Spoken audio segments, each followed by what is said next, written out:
Le public a conspiré contre la chamelle, et la haine s'est tournée de notre maître Saleh vers la chamelle bénie.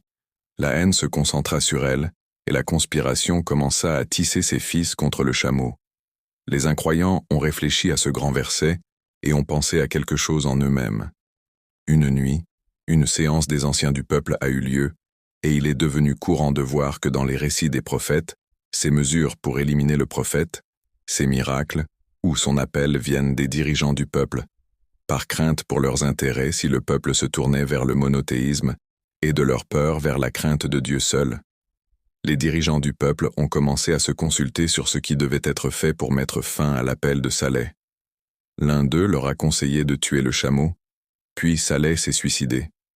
Mais l'un d'eux a déclaré « Saleh nous a avertis de ne pas toucher au chameau et nous a menacés de tourments imminents. » L'un d'eux s'empressa de dire, avant que les paroles de ses prédécesseurs ne touchent les esprits, « Je connais quelqu'un qui ose tuer une chamelle. » Alors les plus misérables du peuple sortirent, burent du vin et tuèrent en la chamelle.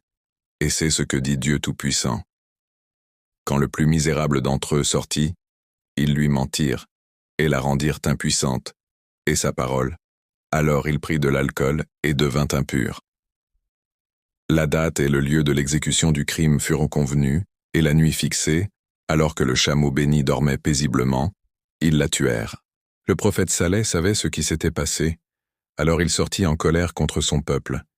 Il leur dit, « Ne vous ai-je pas prévenu de ne pas toucher au chameau ?»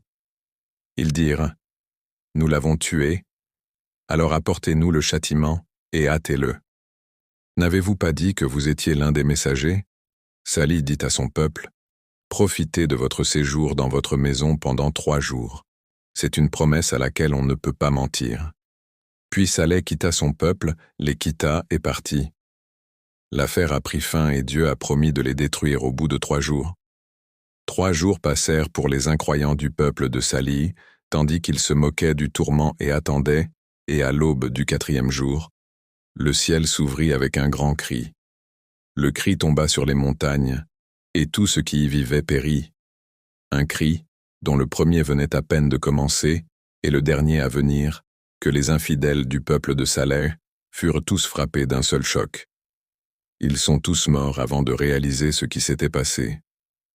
Quant à ceux qui croyaient en notre maître Saleh, ils avaient quitté les lieux avec leurs prophètes et furent sauvés. Les habitations des Tamoud se trouvaient dans le Hijr, et c'est pourquoi Dieu les a appelés dans le Saint-Coran les compagnons du Hijr dans la parole du Tout-Puissant, et certainement les compagnons du Hijr ont renié les messagers. 80. Et nous leur avons donné nos signes, mais ils se sont détournés d'eux. 81. Et ils bâtissaient des maisons dans les montagnes en toute sécurité. 82. Puis le cri les a saisis le matin. 83. Mais ce qu'ils ont fait, Al-Hijr, 80-84. Al-Hijr.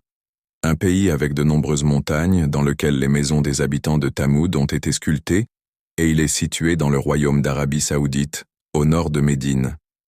Les ruines de leur ville sont encore visibles, et ils sont appelés Madain Saleh, et leurs maisons sont également connues sous le nom de Faj al-Naka.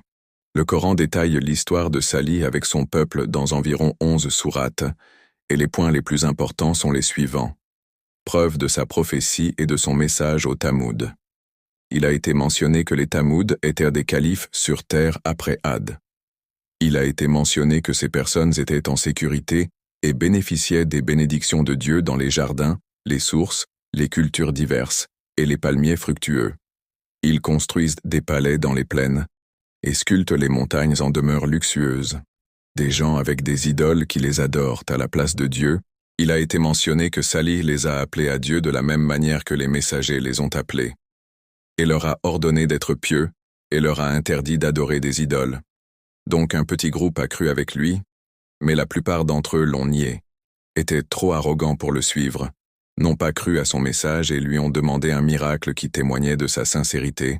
Alors, il leur a apporté le miracle de la chamelle et leur a dit « Laissez-la manger de la terre de Dieu et n'y touchez pas. » Il les a rendus malheureux.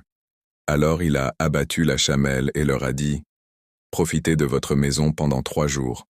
C'est une promesse à laquelle on ne peut pas mentir. » Quand vint le temps du tourment, Dieu envoya sur eux le cri du matin, qui les détruisit complètement, et ils restèrent accroupis dans leurs maisons, périssant, et Dieu, par sa miséricorde, sauva notre maître Sali et ceux qui croyaient avec lui.